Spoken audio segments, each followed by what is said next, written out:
Do you see it? Because I see it. Right there in front of us, look. Right there, no freaking way. Today we're back at one of our favorite creek sites. We've not been here in about 6 months. And over the last few days, we've had an amazing amount of rain, which has caused a lot of erosion that you can see right here in front of us. This site has produced so many treasures though for one particular reason. And the reason for that is this was the spot that the town dipped their privies and emptied what was out of the dipped privies into. Sounds disgusting, and it was at the time. However, after a century, the nasty stuff is long gone, and all that's left is what was in the bottom of those privies, which is often antique glass and some pretty cool relics. So as we go along today, we're hoping to find some very rare antique bottles, as well as anything that's over a century old. This sand can be tricky. If you look down, I just sunk probably about 12 inches right here. So you never know when you're gonna hit a pocket and sink really, really deep. So be mindful of that if you're by yourself or if you've got bad ankles or something like that. I'm always pretty careful as I go, and I lightly step down to see how soft it may be. We are gonna be looking for snakes. I've seen some of the largest snakes out of all of our adventures here today. And hopefully we don't run into those guys. Last time that I was here with Clayton, as a matter of fact, we saw a monster copperhead.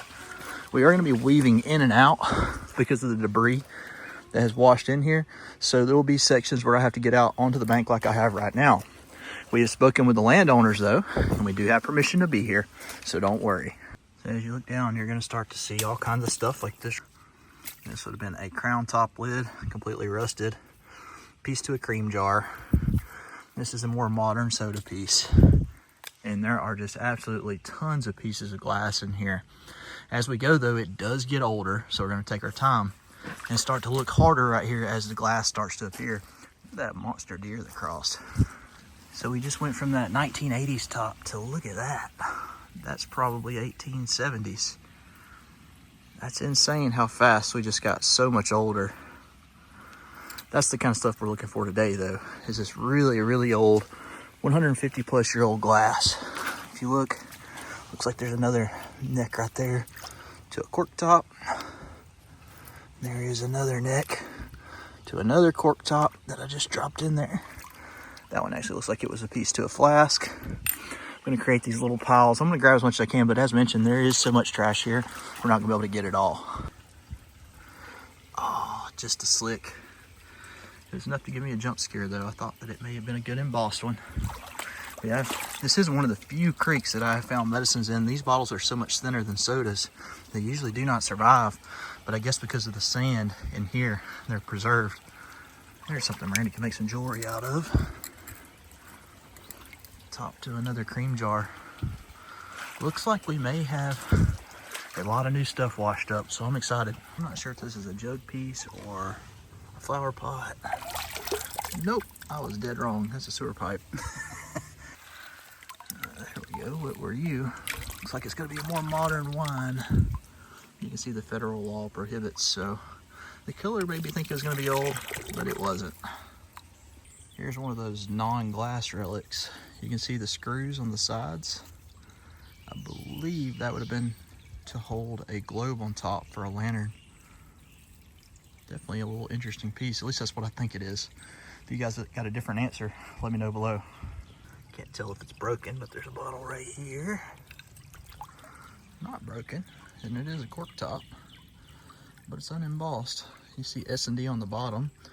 That would have been for sharp and dome, more than likely. So that's a nice little find. We'll take that. I am seeing just more and more glass. I wonder what that was.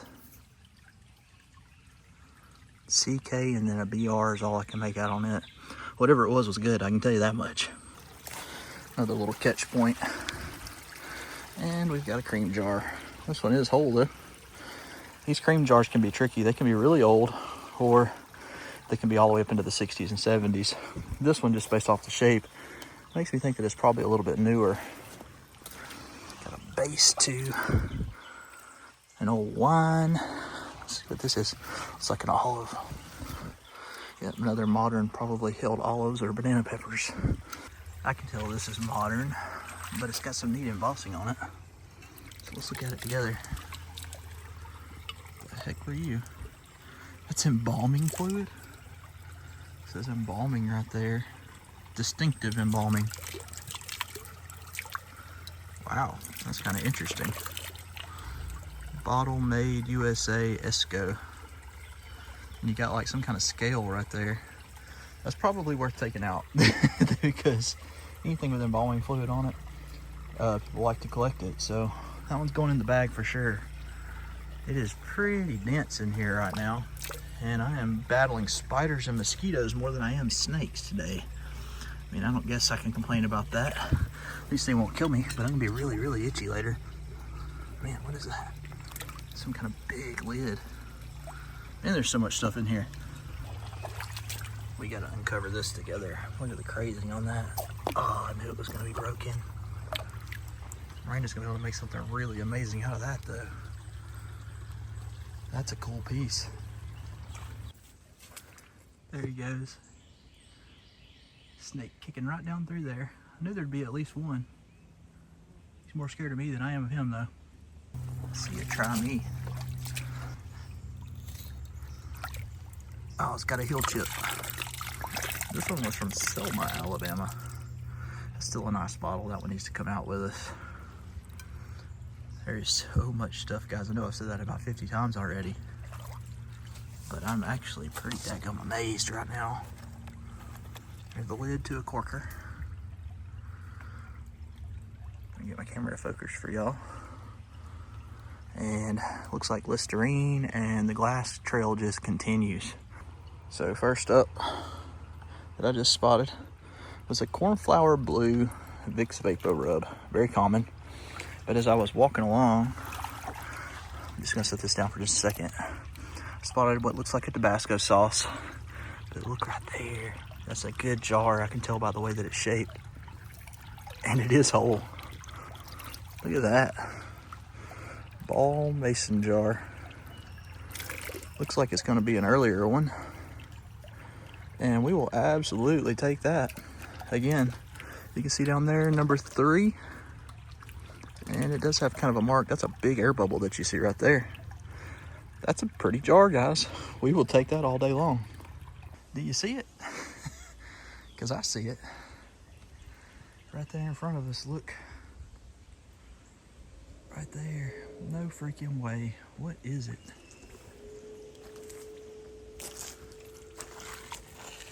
It's a Selma bottle. Richard and Thalheimer mug base. Holy mackerel, look at the pristine. Yes, that's what I'm talking about right there, guys. That is exactly why we do this. Richard and Thalheimer, Selma, Alabama. I mean, and this thing ain't got a lick of damage. Beautiful, like the day it was thrown in here 120 something years ago. Holy cow. I think this is only the second or third hutch we found in here, which is amazing because we found straight sides. We found these 1860s and 70s pieces and early jugs from the 1880s. But hutch-wise, there's not been very much in there. So after walking this spot for 6 years, I guess it was high time that I finally came out with one. So as we're walking along, I went ahead and rinsed this hutch off where you guys could take a look at it. Look at that beautiful air bubble right there. It does still have the stopper inside. I thought it was clear at first, but what I did is, after rinsing it off, noticed that it's actually a light aqua color.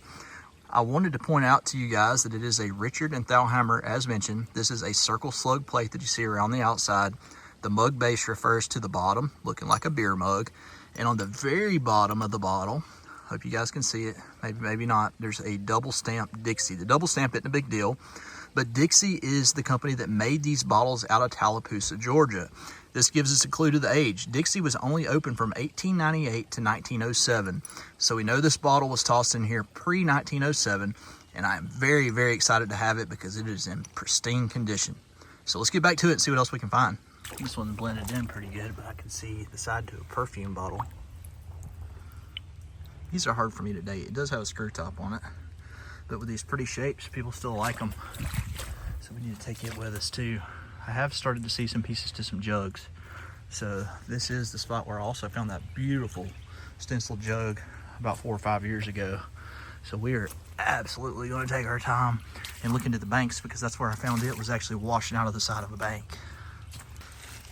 Another common bottle. Here's a French's mustard. Let's see if this is the one that has the date on the bottom. These are pretty jars, but they just made a ton of them.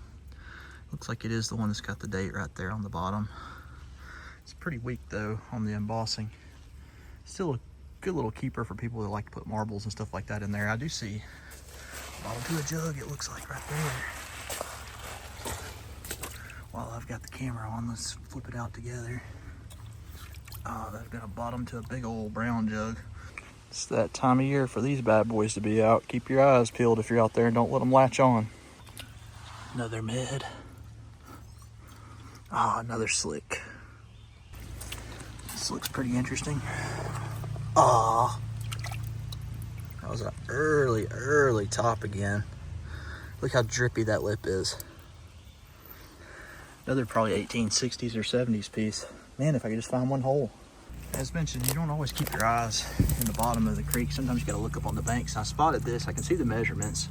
So I know that it's a medicine, but oh, it's an embossed one. Heck yes. That's what I was talking about. See, we can find them in here occasionally. That is a Wilkerson Drug Company, Marion, Alabama. And that's a very, very tough bottle. It's got a little lip chip going on up there, but that's all right. We'll absolutely take that, guys. Beautiful bottle. We're about to go right back to the creek. I just wanted to show you this washed off. This variant is actually one that Clayton needed for his collection, so we're going to do some trading and he's going to end up with it. And this should complete his entire Marion collection of all the known bottles. So that's pretty cool. Let's keep going. I hope that's whole. Oh, dang. Thought we had a nice ink, but it's all busted up. It's truly unbelievable how much stuff is actually washed out. Look at this. Look at that top. Another nice old wine, got great color to it. But anytime you see a top shape like that, you know you're in a pretty good area. Man, I'm seeing so much stuff I just don't even know where to turn, honestly. That's gonna be a modern flask. Yep. Let's see about this one. I think it's modern too, but we need to double check. Let me set this one down before I break it. Whew. No, that's not modern, is it? Yeah, it is. Okay, federal law prohibits. But if you looked at that top, you would think it was something old. Dang, this is crazy. So I see a bottom to a Coke bottle right here. It looks kind of modern to me, but we're gonna check it.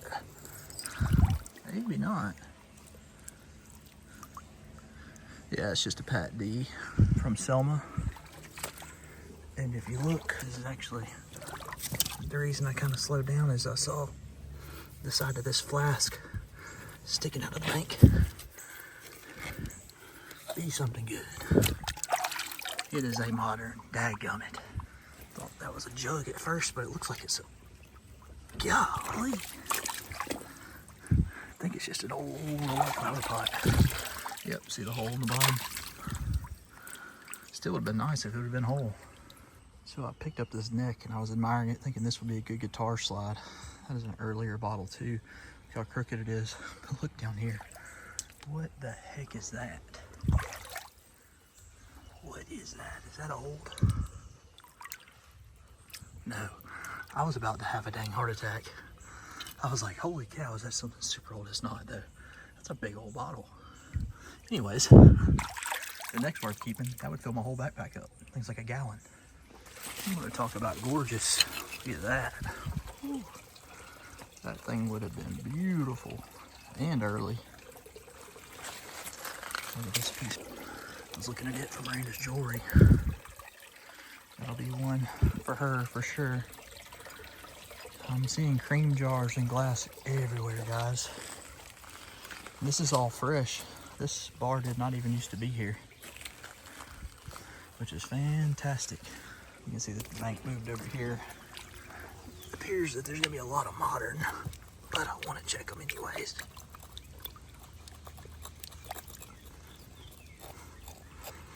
My goodness, that thing was in there.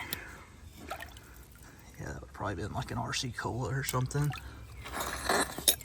Yep, tall Coke. Yep, that's a modern pocket with a shoe polish on top. That's a corker. There could be some stuff in there that might be worth bringing my rake back to. We'll just have to think about it and see. Right in here is where I found my very first stone beer. I see something interesting right down here. Let's see. Oh, it's slick.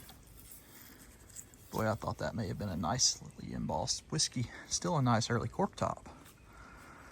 But without the embossing, it makes the rarity go down significantly. A lot of people don't understand that embossing on the bottles, and the smaller the town is really what dictates the value. But it's still worth keeping. I don't know what this is. Let's see together. It's stuck is what it is. Oh, it was a Bellingrath from Selma. Dang. I hate that one was broke. That's a pretty tough bottle. I'd like to find one. I've never found a whole one. Again, this is probably the biggest piece of one that I found. Central City Bottling, Selma. Doesn't appear to have any damage anywhere other than the top, so that's exactly what we need to be able to upcycle stuff with. Surprisingly, that's the best one that I found today. Most everything else is either whole or completely broken. Not a whole lot in between. This is some dang treacherous terrain, I know that. Just crawling through all this stuff and watching for snakes is pretty difficult, but the soda pieces and stuff are still continuing. Look at this mid-script straight side Coke from Selma. That's gonna be like 1908 to like 1910-ish. Again, the soda pieces and the good stuff that we're finding makes it worth the effort, but this is definitely not an easy place to traverse, that's for sure. Somebody's got some hunting dogs out over there, and the only X-rated scene you'll ever see on Adventure Archaeology. It's that time of year with the turtles. While on the bank, I just spotted this Chattanooga Medicine Company. It's a nice older bottle. It's Cardui, the woman's tonic.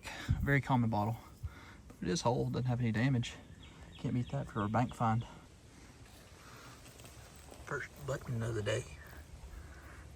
We'll take that, and then I'm gonna check on this while we're here. Whatever it is broken, but it looks like it was a big old mason jar. How about a domino? Number 5. We'll take that. That's a nice jar filler. Nice early beer. You can see the WF&S Milwaukee. It does have a hill chip down there. If I remember right, this is like 1905 to like 1910, so still well over a century old. Another very nice old top. A doorknob and a cork topper. Let's see if it's embossed. Nope, that one's not embossed. Today, instead of a typical wrap-up, we're going to do some research on that Richard and Thalheimer bottle kind of live right here at the end of the video to show you guys how I do my research to find out whether what I found is rare, scarce, common, all of that good stuff. A lot of people want to know how we do our research, and here it is. These books were written by local diggers that I personally know. Dennis Smith over here to the left wrote both of these books that we're going to look at real quick.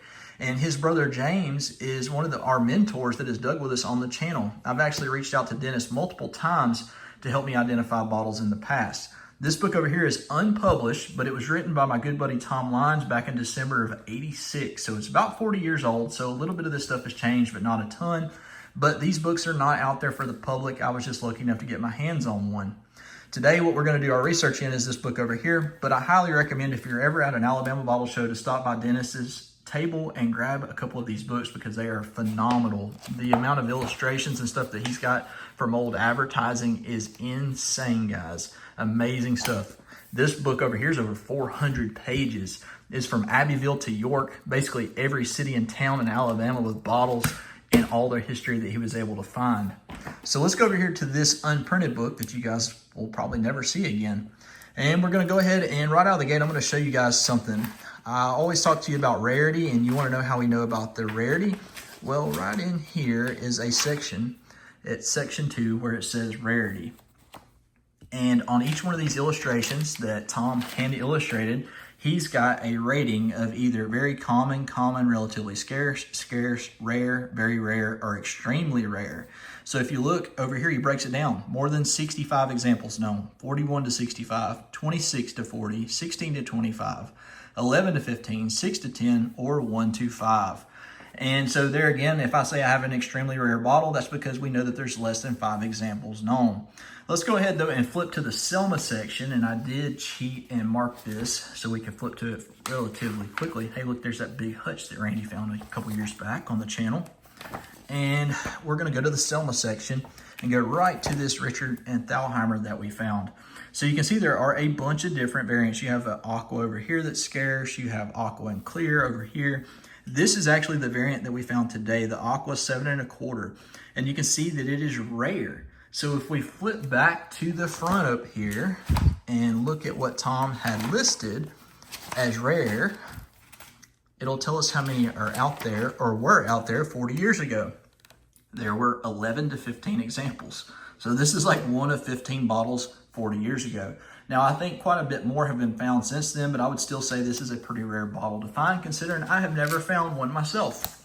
Again, this is how we do our research though, and for those of you guys that are not in Alabama, go to your local bottle shows. That's where these guys that are local authors are and sit up and sell their books. Try to find a book that is located in your area, and those will be the ones that you're going to want to use. There's not going to be a national book that covers every state or every city, just because there are so many. You got to think, if this is just Alabama, think about a city or a state like New York. How many bottlers did they have, and how thick would that book be? There's just too much to identify. I hope you guys enjoyed this end segment. I know it's a little bit different, but I wanted to show you a little bit of the behind the scenes stuff. And if you are new here and you are not subscribed, we invite you to do so, and we will catch you guys in the next adventure.